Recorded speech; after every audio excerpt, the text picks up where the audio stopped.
rock music. Play all music. So get out your air guitar right now and just start rocking out with us. Start jamming out with us. Yeah, rock stars, right?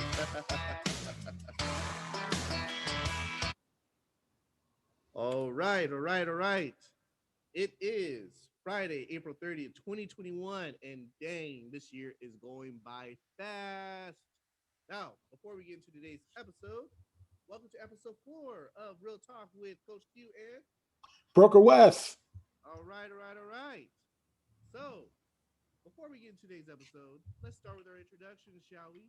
So, my name is Kieran McGlory, aka Coach Q. What I do is I help coach agents to help them build successful real estate careers, and I also help our clients buy, sell, and invest in real estate. And now I'm going to let Wes do his introduction. Hey, everybody. This is Wes Oliver, aka Broker Wes. Been on the mortgage side of the industry for a little over 10 years, mostly working for banks. Then I came over to the broker side a few years ago and got licensed up in a few different states, and just enjoy helping people figure out the best path forward and how to make real estate fit into their overall financial picture. Oh, that's beautiful. Give it up for him. Such a great way to end your introduction. I love it. All right. So, what we like to start with success secrets, right? Because we know that a lot of people, maybe you listening today, you want to be successful, right? And I know Wes and I want to be successful because we're all about, personal development, improving ourselves on a daily basis. So today I want to share with you something from my mentor, John Maxwell. And he stated that value the process more than the events, right? And when I think about valuing the process, I'm thinking about the calls that we have to make to potential clients. Putting together your flyers, door knocking, messaging people on social media, sending out emails, doing your buyer consultations, doing your listing presentations. You got to value the process, right? So you really have to get involved in those things. And as you're valuing the process, you're going to have accomplishments and you're also going to have losses or failures. But instead of looking at those as losses or failures, look at those as learning experiences. So you either win or you learn. So really focus on the process, not necessarily the events, because a lot of us get so fixated in our heads thinking, hey, I did this twice, it didn't work. It's not about that. It takes time to work because we know that you have to build momentum and you have to build consistency, right? Because we know at the end of the day, consistency equals results. So now I want to share Wes to share his take on valuing the process more than the events. Yeah, for me, especially as a former athlete, you really got to love the grind. That's the part you got to learn to love. And when you eventually have the success and you reach your goals, that's the part you think about the most. All the work you've done beforehand to get there, and all the shaping and the investment. I mean, for me, if you think about it, just like a Rocky movie, right? The best part about every Rocky movie is the training montage, not the actual fight. You know, Especially my two favorite Rockies, Part 3 and Part 4. Him on the beach running against Apollo Creed, trying Gotta to give it catch up for him. Rocky. Absolutely. Gotta give it up for Rocky. Definitely one of my favorite movies. I can turn it on anytime it's on. Absolutely. Yeah, then him in Part 4 up in the mountains in the snow, climbing up mountains and I throwing logs I around. must break you. If he Right. dies, he dies. For the record, Rocky ended the Cold War, in case anybody didn't know. I knew it. If I can change and you can change, we all can change. Wise word. But yeah, that you just have to learn to love the grind, because that's the hard part. The grind is what keeps people from achieving their goals. That's the difference between those who don't achieve and those who do most of the time, is the work that you put in, and you got to learn to love the grind. Yes, absolutely. You definitely got to learn to love the grind. So let's give it up for learning how to love the grind. Now, if you've been living under a rock, you probably noticed that our real estate market is quite quite active. Some people might say even crazy, right? So today we want to talk about when it comes to writing an offer, how far is it? Is there too far to go when it comes to writing an offer to purchase a house? Right. So I'm gonna start with Wes to see if he can address that statement. Yeah, there's definitely a too far to go. And I want to, I'm reminded of something as we open this conversation. I'm reminded of something that I heard Dave Chappelle say when he was doing an interview. And he talked about how he knew at like a really young age that he wanted to be a comedian.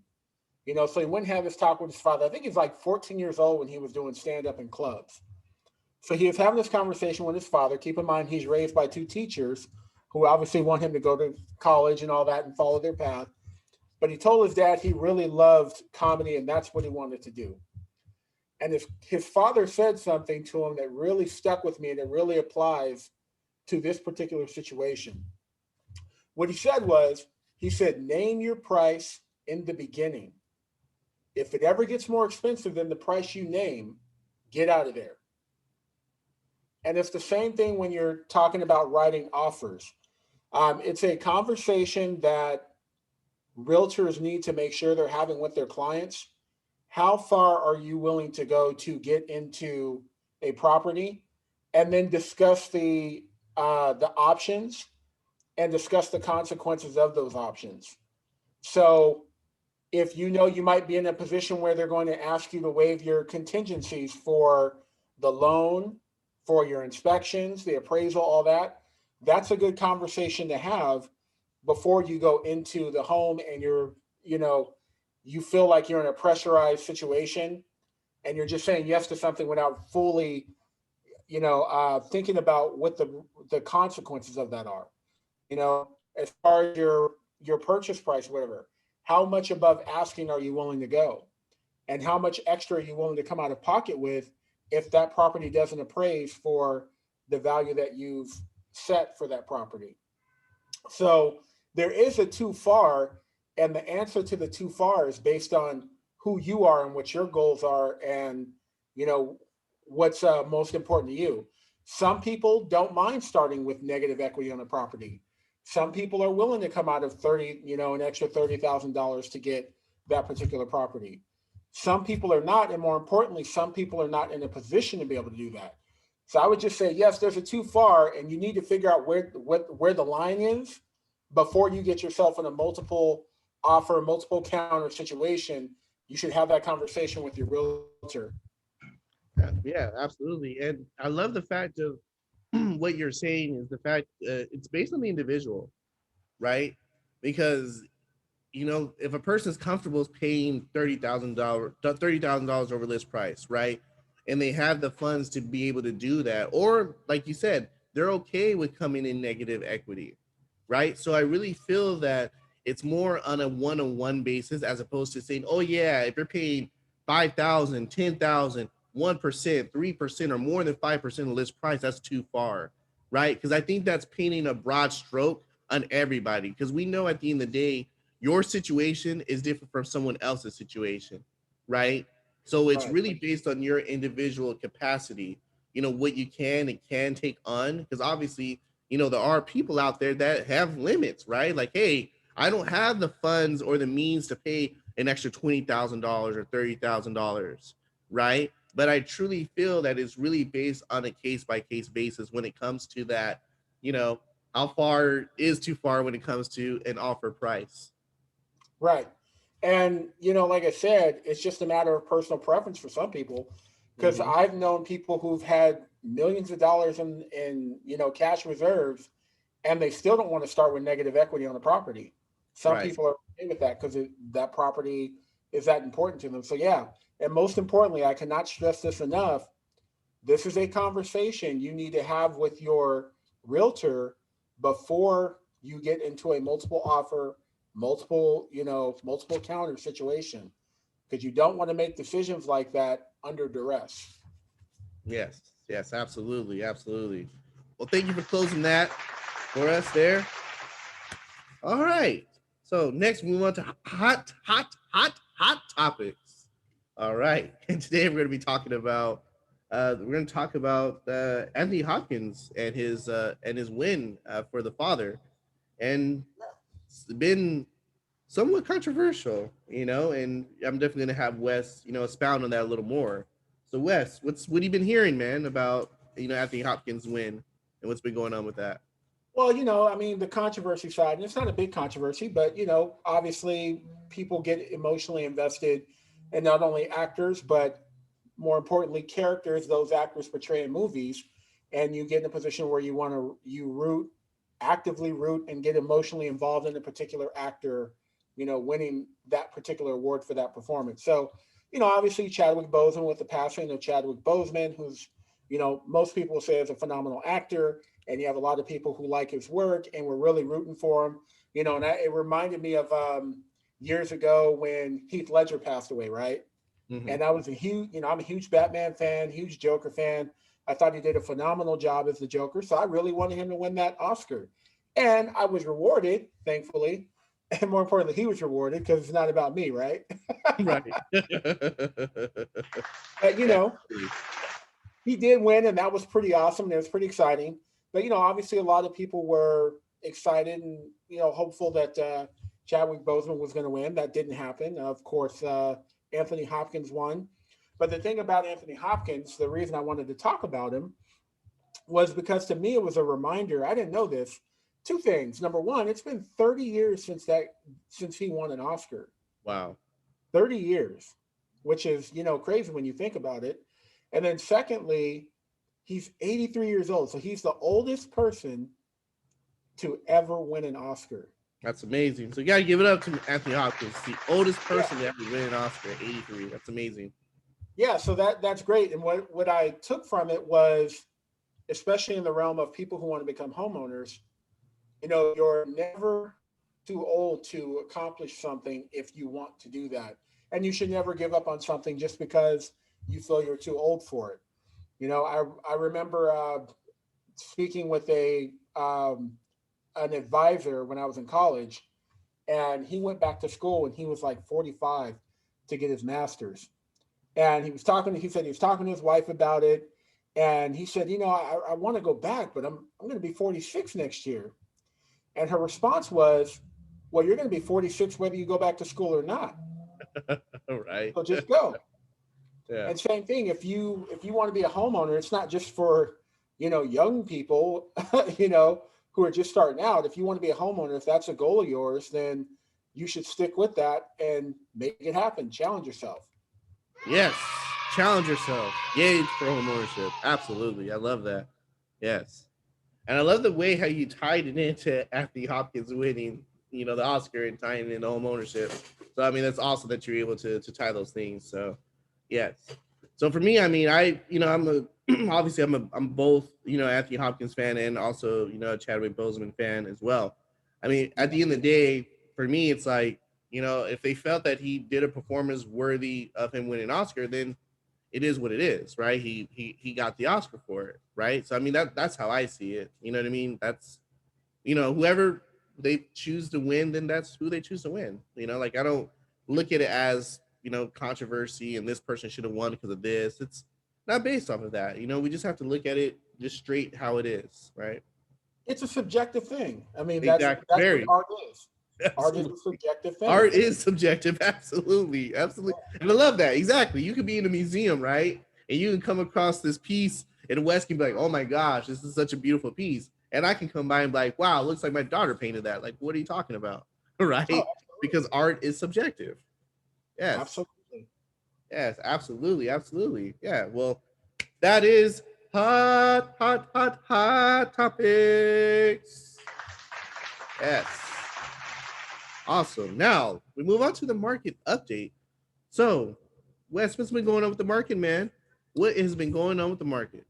Yeah, so a few weeks ago, rates kind of went up a little bit, and the market's been pretty good this week. The rates have gone down from where they were a few weeks ago.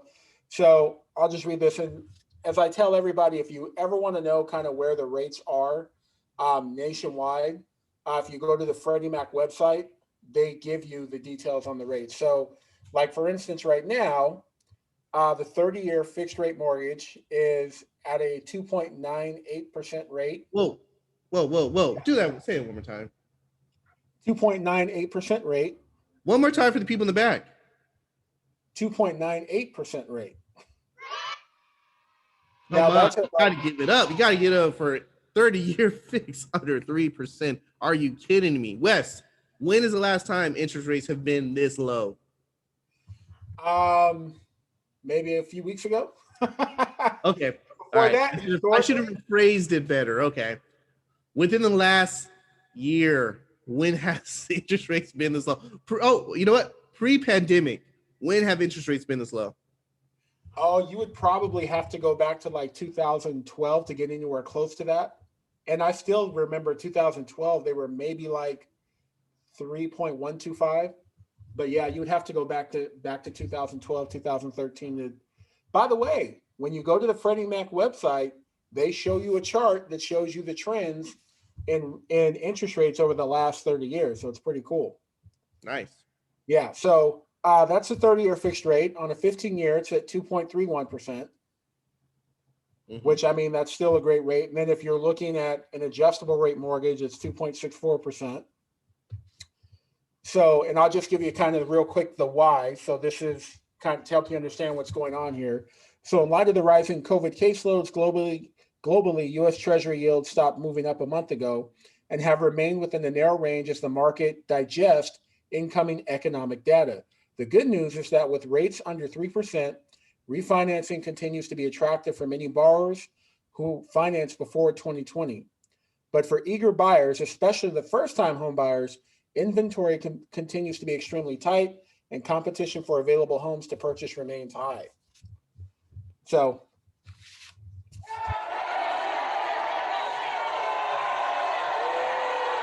yeah, I'm getting that from a few of our buyer clients. So just saying. Yeah.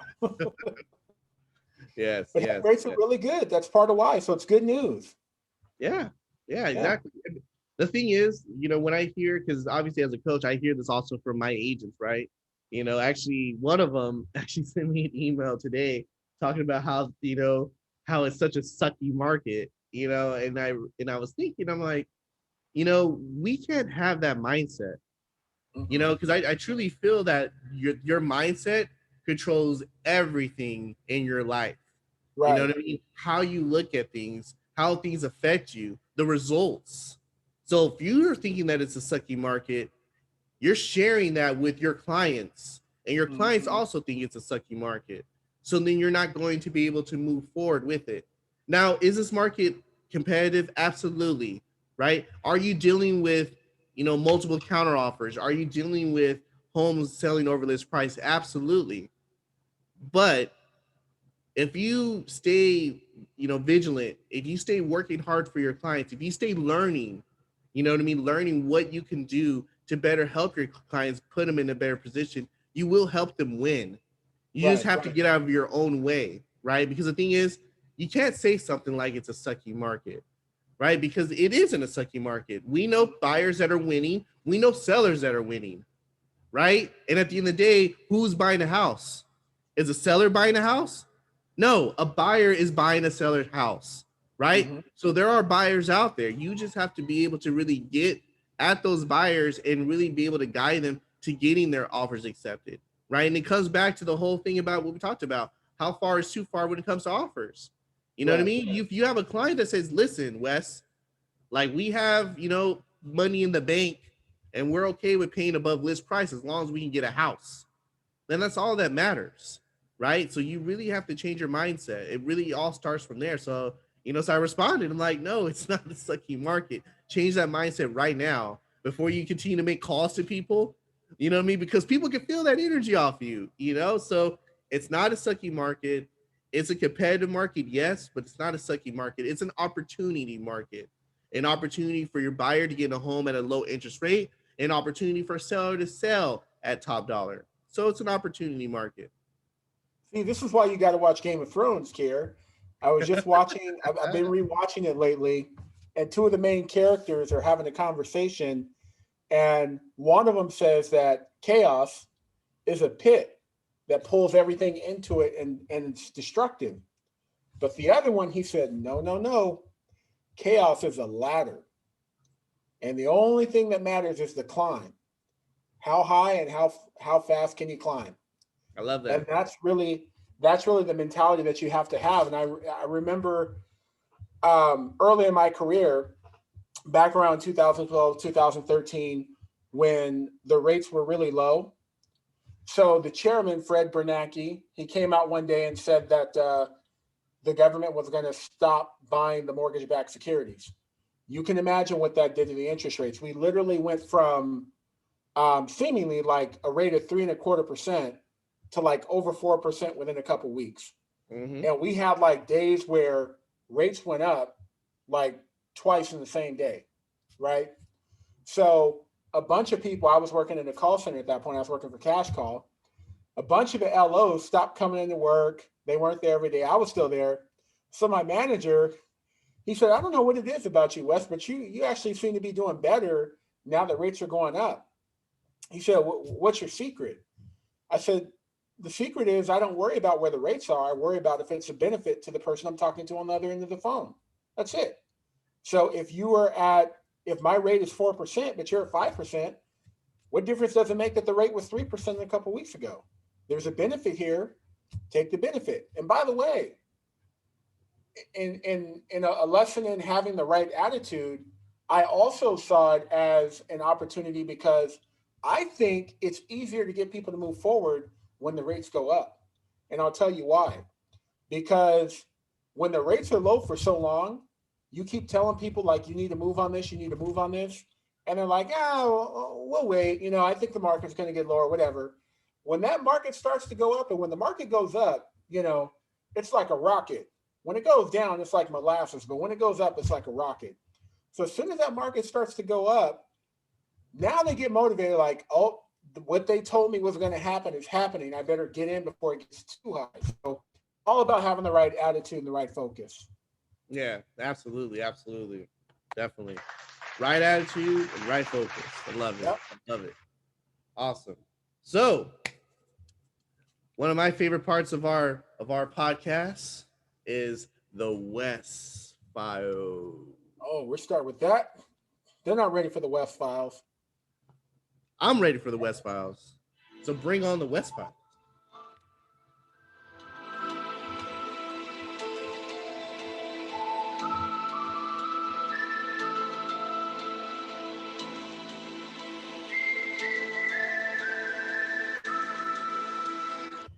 Okay, so today I want to talk about a particular experience I had maybe a couple years ago. And the moral of the story is I'll give you the moral first.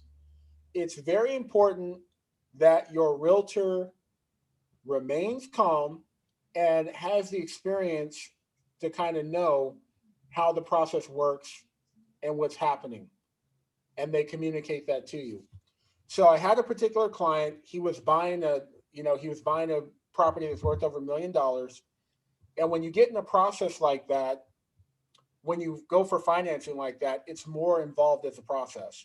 So back then, they had to have actually like had to go through 2 levels of underwriting. And you actually had to have 2 appraisals as well. So without talking to me, the buyer's agent committed the client to a 30-day escrow. Now, had she asked me first, I would have let her know it's going to be, I would say do a 45-day escrow just because there were more steps involved. So she didn't. And what ended up happening was everything that was happening at a normal pace. It was all within the normal pace.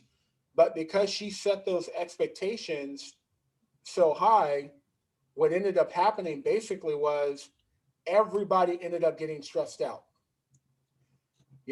Everybody ended up getting stressed out for no reason. Not me, because I know how the process works, but I would get a call from this person's agent every other day. Hey, what did the underwriter say? Can we do anything faster? Can we make it happen any faster? No, because that's not how the process works. There's a process at play. And for those of you who don't know, most lenders, the way it works is they have a queue and they have a structure as to how they proceed through files and how they move through files. It's important that you do that because they're dealing with a lot of files. You can't fund, hundreds, thousands of files a month if you have the underwriter just picking and choosing which files they want to prioritize at what time, right? Yeah, that wouldn't work very well, would it? No. So, she's the realtor is like asking every other day, "Hey, did we hear from underwriting?" Even after I said underwriting said we will know what's going to happen within the next 72 hours. I'm getting a call every day for the next 72 hours. And that's fine for me. It's par for the course. I know that's how the industry works. Right. What bothered me about it though is when I talked to my buyer about it, and he's telling me how he's up late, having trouble sleeping, you know, stressed out, can't eat. That part really bothered me because for me, as the professional, it's your job to be a barrier between that and your buyer Right. or your seller, right? And so, number one, had his agent had a conversation with me first about the timelines, we would have been perfectly fine. But number two, and this is the unfortunate part about it, she also put that pressure on him to put the pressure on me. And the only thing that happened, everything happened in the time frame I said it would. The only thing that happened was she was very stressed out and he was very stressed out. And so were the sellers, and so was the listing agent. So everybody's running around stressed out just because she didn't give them the information and set the expectations to begin with. But I would just say this, and I'm saying that to say this. Like I said, for you and I, the professionals in the situation, we're used to that. We deal with it. Right. But as a buyer, it's supposed to be a joyous time. It's supposed to be a joyous occasion, when you're purchasing a home. And so make sure that you're working with someone that not number one understands the process and how it works and they're experienced enough to understand that. Mhm. And number two, that is going to shield you from the stress and getting overly emotional and panicking. They're not supposed to be the ones that make you panic. If something happens, if you get an accident or something like that, and a doctor has to attend to you or something like that, the doctor can't be as frantic and panicked as you are, because how much worse are you going to be? Oh yeah. So you want to make sure that whoever you're working with, and this is why experience matters to me, Kier, because I can always tell when I'm dealing with a agent that's not very experienced or doesn't do very many transactions a year, because it's a total different experience from someone, you know what I mean? The experience I have with you is completely different than the experience I have with people who do a couple transactions a year, because they're not informed, they don't understand how the process works, and they're running around panicking. And they're really panicking because it's the only commission they're going to have for the next X amount of months. So, moral of the story is choose wisely. Please choose wisely, because you want to enjoy the moment, you want to enjoy the experience, and you're not going to be able to do that if you have a realtor that doesn't understand the process and that doesn't shield you from the tough parts of the process. Yeah, absolutely. Yes, choose wisely. Absolutely, absolutely. Choose wisely. Absolutely. So that close out the Wes Bio.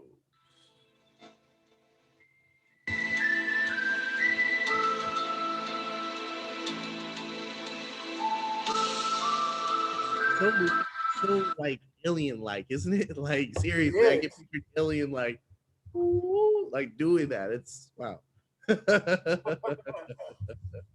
Yeah, that was my daughter. If you guys saw, I picked up my daughter. She's going on a sleepover tonight, so I won't see her until like later tomorrow afternoon. So yes. Oh, that's always hard.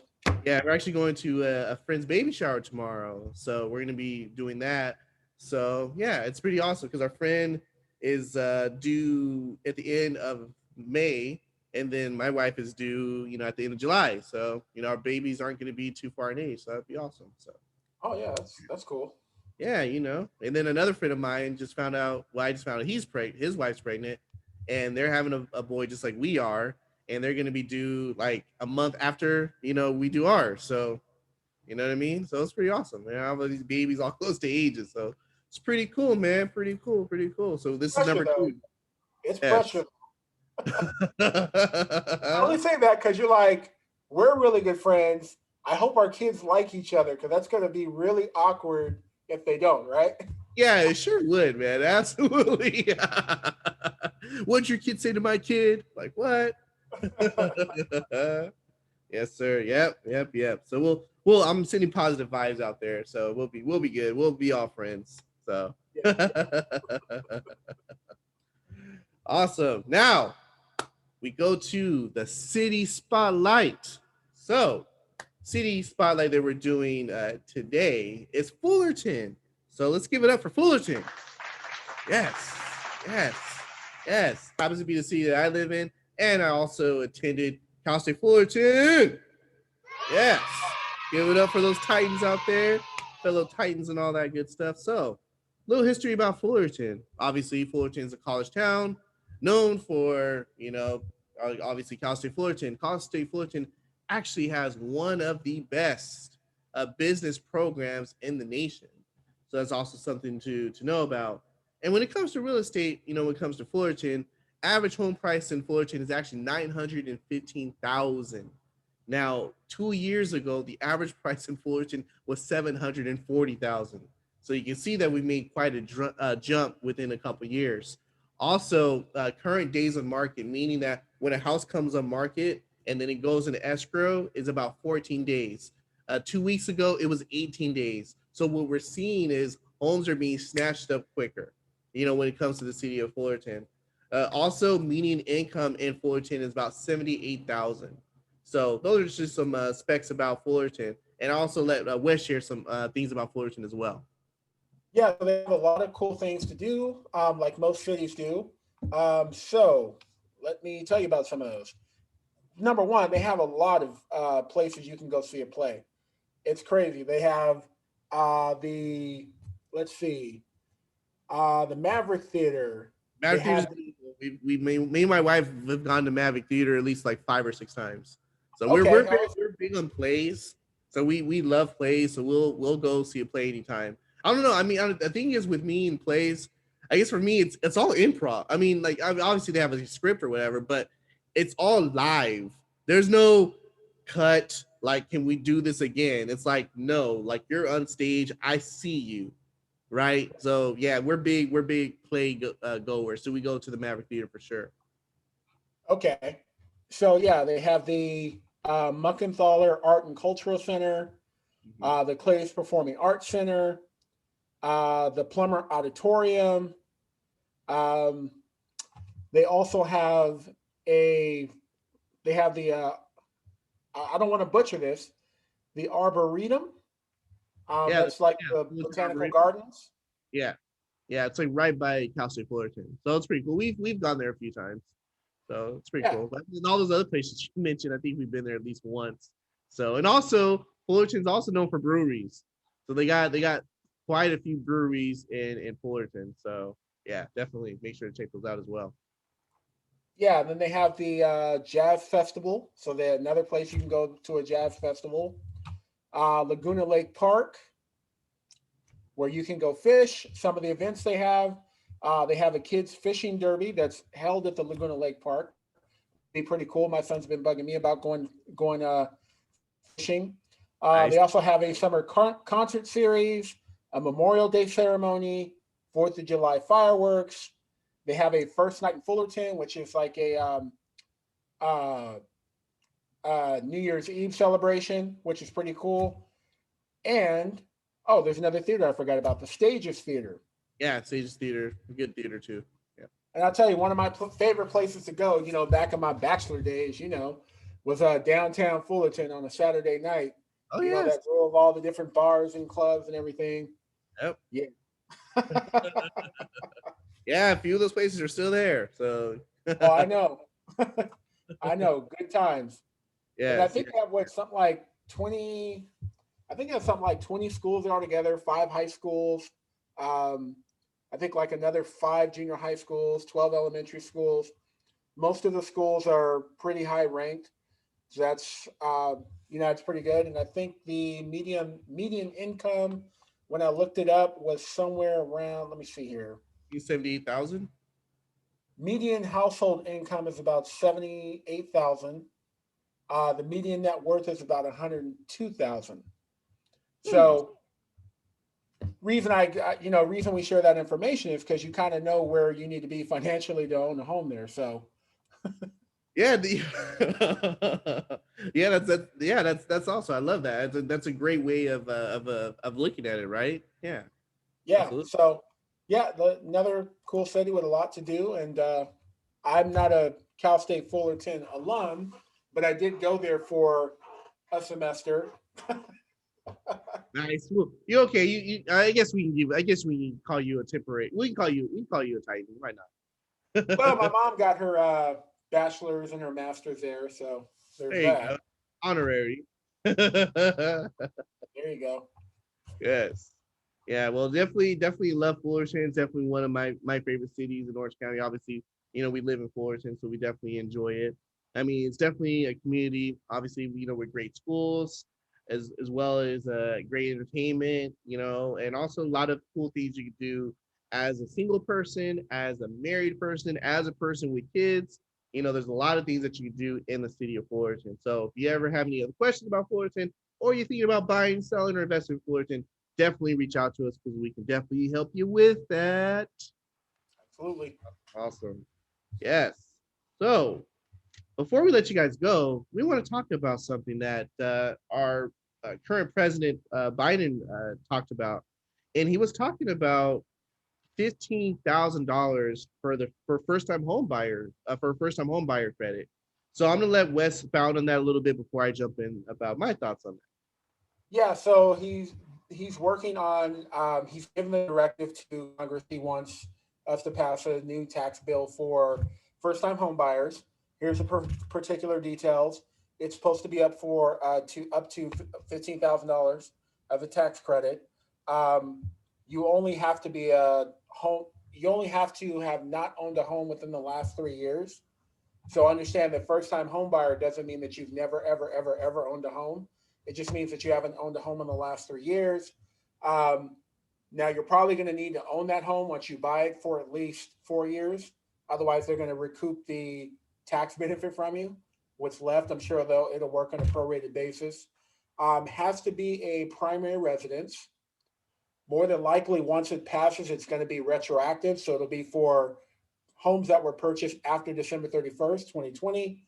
Um, it's going to be right now, they're estimating that your income is going to be no more than 160% of the area median income. So, for those of you who don't understand that, every area you look at, there's an area median income. Matter of fact, we just went over that with Fullerton, right? We said it was $78,000. So, Right. if you can go 160% over that, that means that as long as your income is not over 125,000, you would qualify. And then also no more than 110% of the area median purchase price. Um, they're still trying to figure out if they want to propose it in the infrastructure bill or try to pass it through reconciliation. So we'll see, but it's going to be a really great thing. Um, and it's going to keep people in the market and wanting to buy that between the interest rates and this new tax benefit. So it's going to keep home buyers in the market. How do you think that's going to affect the market or affect your job? Well, I mean, I see pros and cons to everything, of course. So obviously, the pro would be, yeah, we would definitely have more buyers coming into the market. So that's always a good thing to have more buyers, right? The other side of the token is, as we see more buyers coming in the market, obviously you spur more competition, and we're currently still dealing with a very limited inventory, right? So that's still something there. And if we have more buyers coming in the market and still having limited inventory, that could definitely cause us to continue to see the increase and the rise of prices, right? Going so much over list price. So that could be a trend that we continue to see, right?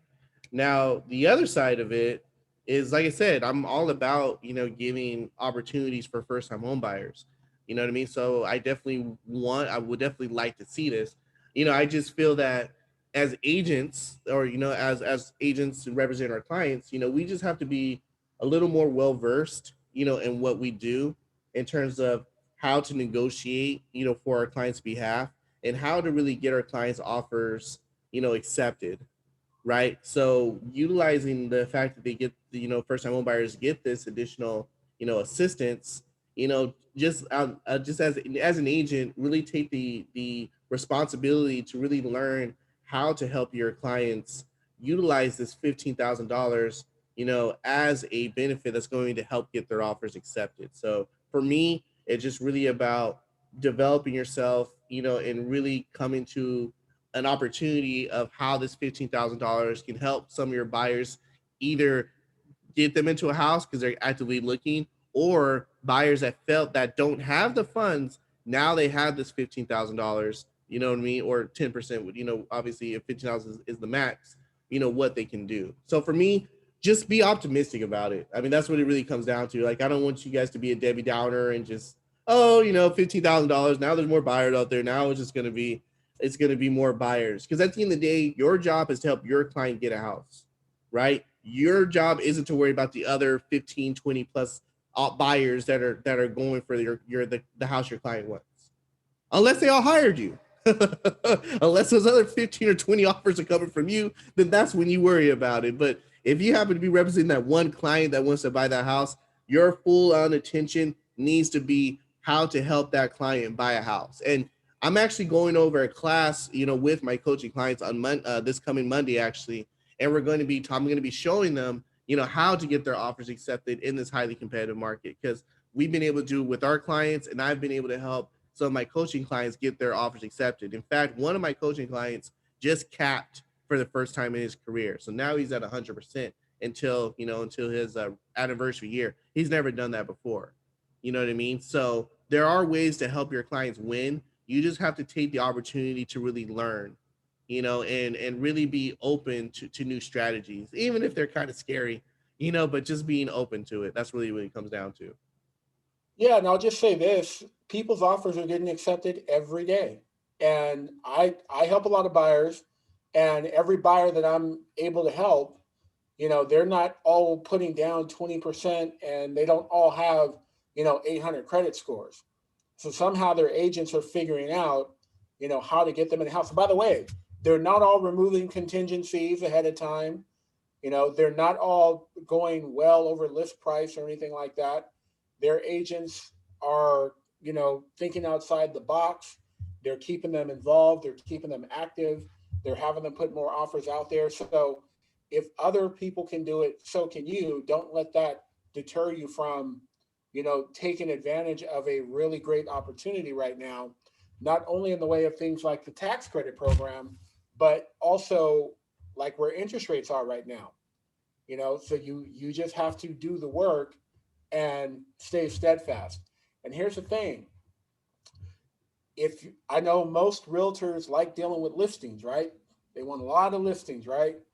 Here's the thing: you need to create more home buyers to create more home sellers. One can't survive without the other. A seller, There you go. a house can by itself. There you go. So, and it can't, and it won't sell itself. If everybody who owns a house right now just decides that they're never going to sell the house. Yeah, it doesn't matter how many listings you have, right? It doesn't matter how many listings you have and no one decides to sell. Yeah. Absolutely. Oh man, I got 7 listings, but none of them are selling. It doesn't mean anything. Yeah. So, like I said, just think outside the box. And by the way, those who are finding success and who are able to get their buyers into escrow, as Tony Robbins says, success leaves clues. So maybe, just maybe, have a conversation with somebody who is successful and ask them what they're doing.